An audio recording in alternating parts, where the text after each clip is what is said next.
Assalamualaikum warahmatullahi wabarakatuh. Nama saya Muhammad Rizky Ramadhani, NIM 221103010045. Di sini saya akan memaparkan jawaban dari 5 soal yang telah diberikan oleh Pak Ilmi, yaitu tugas UAS pengantar studi Islam semester 1. Baik, untuk pertanyaan yang pertama, yakni jelaskan tentang Ma'rifatul Quran, pengertian fungsi kandungan yang terdapat pada Al-Quran. Nah, untuk pengertian pada Al-Quran sendiri, yakni secara bahasa Al-Quran ialah bacaan, sedangkan secara istilah Al-Quran adalah kalamullah atau kalam Allah yang diturunkan kepada Nabi Muhammad SAW untuk disampaikan kepada umatnya. Penyampaian Al-Quran dilakukan secara mutawatir, dan apabila kita membaca Al-Quran maka kita akan mendapat pahala. Al-Quran sendiri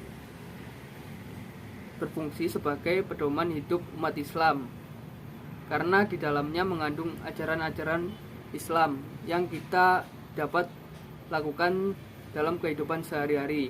Contohnya seperti hukum fikih, akhlak, dan hukum-hukum lainnya.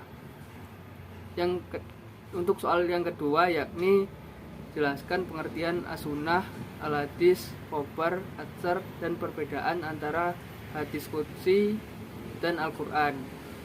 Nah, untuk penjelasan dari as-sunnah sendiri, yakni segala perbuatan yang diambil dari Nabi Muhammad SAW, baik itu berupa perbuatan, perilaku, kepribadian maupun ucapan yang dilakukan oleh Nabi Muhammad SAW sebelum diutus ataupun setelah diutus. Untuk pengertian dari al-hadis, yakni segala sesuatu yang disandarkan kepada perkataan Nabi Muhammad SAW, baik itu mencakup sifat, ucapan, perbuatan, hingga gerak dan diamnya Nabi Muhammad SAW. Oleh karena itu, penjelasan ini mencakup tentang seluruh kegiatan yang dilakukan oleh Nabi Muhammad SAW. Selanjutnya, yakni khobar. Khobar secara bahasa berasal dari kata an-naba, yang berarti kabar atau berita. Sedangkan secara istilah, khobar definisinya adalah sama dengan hadis. Akan tetapi, beberapa pendapat menyatakan bahwa khobar ini lebih umum daripada hadis. Untuk selanjutnya yakni asar. Asar memiliki pengertian secara bahasa yang artinya sisa, yakni sedangkan secara istilah atsar adalah segala sesuatu yang disandarkan kepada sahabat atau para tabi'in, baik itu penjelasan yang terakhir, yakni perbedaan antara hadis qudsi dan Al-Quran. Perbedaan antara hadis qudsi dan Al-Quran dapat dilihat dari penisbatan atau maknanya. Hadis qudsi sendiri di sini tidak dapat digunakan sebagai qiraat dalam sholat. Dan apabila kita membaca hadis qudsi, maka tidak dinilai dengan ibadah. Nah, sedangkan Al-Quran di sini sudah jelas bahwa kandungan di dalamnya berisi tentang pedoman, tentang ajaran-ajaran yang digunakan sebagai pedoman hidup kita, dan apabila kita membacanya sudah tentu menjadi nilai ibadah kita. Untuk soal berikutnya, yakni jelaskan definisi ijtihad dan kedudukannya dalam hukum Islam, serta sebutkan syarat menjadi mujtahid. Definisi dari ijtihad secara bahasa artinya bersungguh-sungguh, Sedangkan secara istilah, ijtihad adalah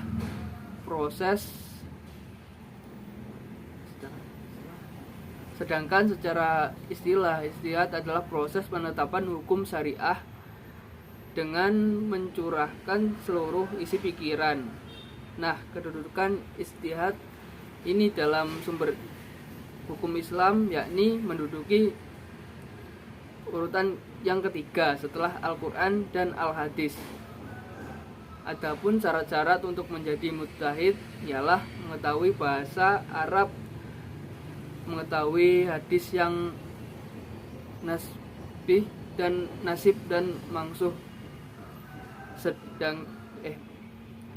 mengetahui asbabun nuzul, mengetahui as-sunnah, dan juga ilmu-ilmu agama Islam lainnya. Untuk soal yang keempat yakni sebutkan dan jelaskan aliran-aliran serta ajaran dalam ilmu kalam.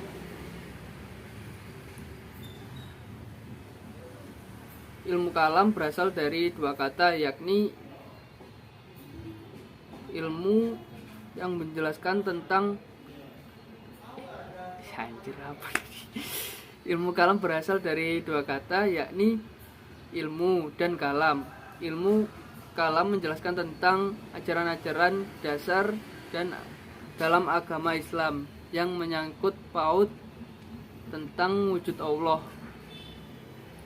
dan kerasulan Nabi Muhammad SAW serta Al-Quran.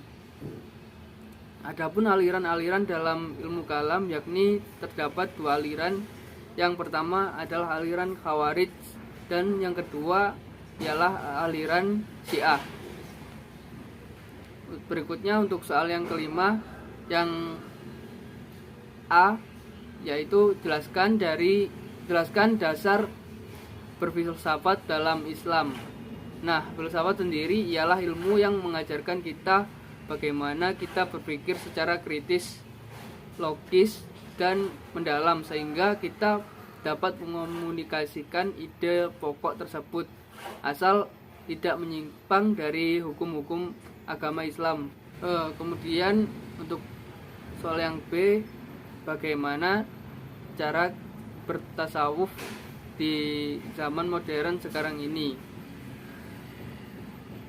yakni bertasawuf di zaman modern sekarang ini hendaknya lebih menekankan kepada sikap ihsan, baik itu ihsan kepada Allah maupun ihsan terhadap sesama manusia secara seimbang, karena dengan sikap ihsan ini akan tercapailah kebahagiaan di dunia dan akhirat, yang merupakan tujuan utama dari tasawuf di era modern.